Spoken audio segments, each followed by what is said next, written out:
Assalamualaikum dan selamat sejahtera. Hari ini kita nak lihat 7.3 analisis titik pulang modal. Jadi apa itu analisis titik pulang modal? Pertama kita kena faham apa maksud analisis titik pulang modal, iaitu di mana satu paras pengeluaran perniagaan kita tidak akan dapat untung atau rugi. Maknanya bila kita produce atau kita buat pengeluaran pada satu tingkat pengeluaran ini, hasil yang kita peroleh akan sama dengan kos yang kita ada. Okey, iaitu kita tidak rugi dan kita tidak untung, ya.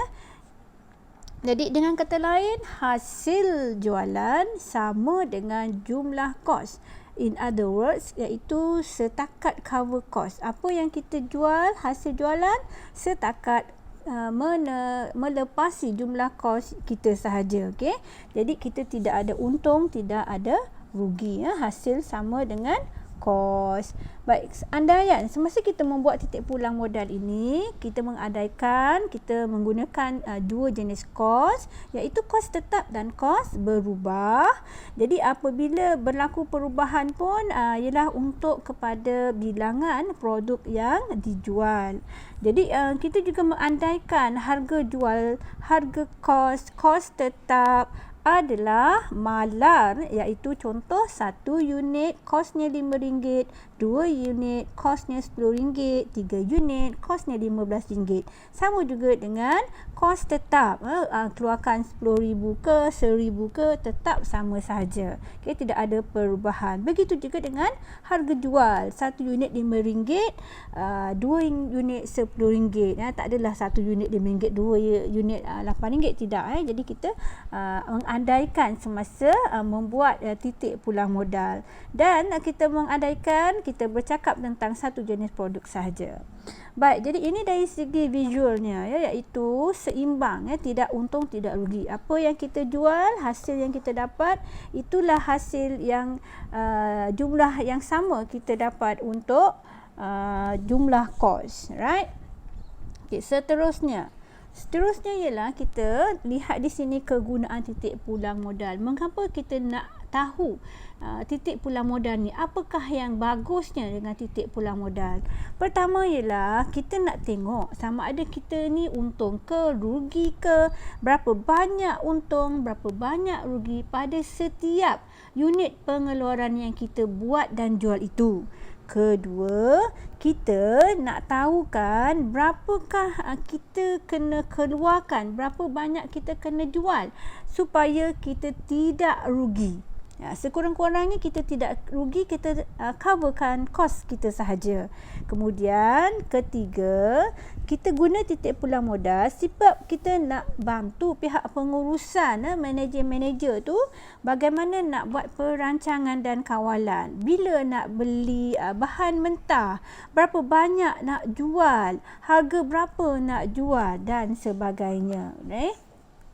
Baik, kita lihat kos pengeluaran ada dua, kos tetap dan kos berubah. Apa itu kos tetap? Yang tetap tak akan berubah walaupun berapa banyak unit keluaran kita buat.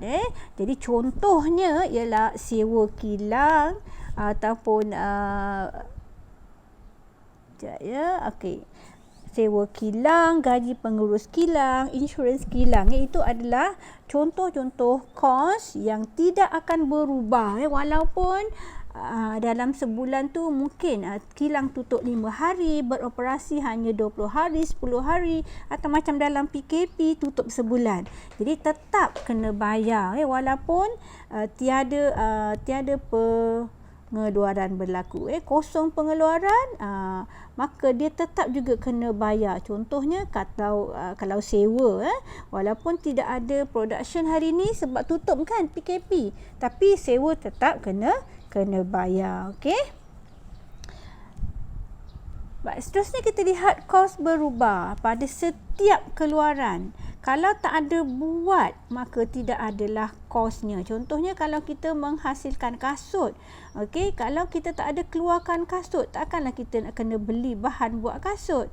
Atau kalau kita ialah kilang biskut, takkan kita nak beli tepung sebab tidak ada pengeluaran berlaku. Tetapi kalau kita contohnya buat curry puff contohnya 100. So kita kenalah jumlah kosnya, kos berubahnya. So kita kena beri tepung. Jadi 100 mungkin RM50. Okey. Jadi kalau 200 berapa? 200 mungkin RM100. So ini adalah kos berubah. Dia akan meningkat bersama dengan kuantiti yang kita hasilkan. Contohnya bahan, iaitu contoh tepung dan sebagainya, dan juga buruh. Jadi kita kena ingat buruh biasanya kita bayar dalam dua keadaan, mengira mengikut kuantiti. Maknanya lagi banyak dia buat, lagi banyaklah gaji yang dia terima. Contohnya dia berjaya menyiapkan sepasang pakaian, upah dia ialah RM5. Jadi kalau dia boleh menyiapkan 10 pasang, maka dia akan dapat RM50.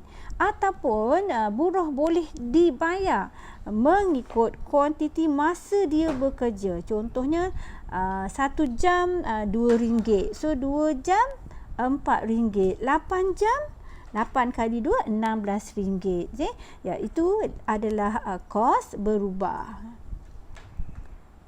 Baik, dua kaedah untuk menentukan titik pulang modal. Satu kaedah kita panggil kaedah margin Charman ataupun kaedah formula, iaitu kita menggunakan formula untuk mencari berapakah titik pulang modal. Satu lagi ialah kita akan lihat graf. Terima kasih.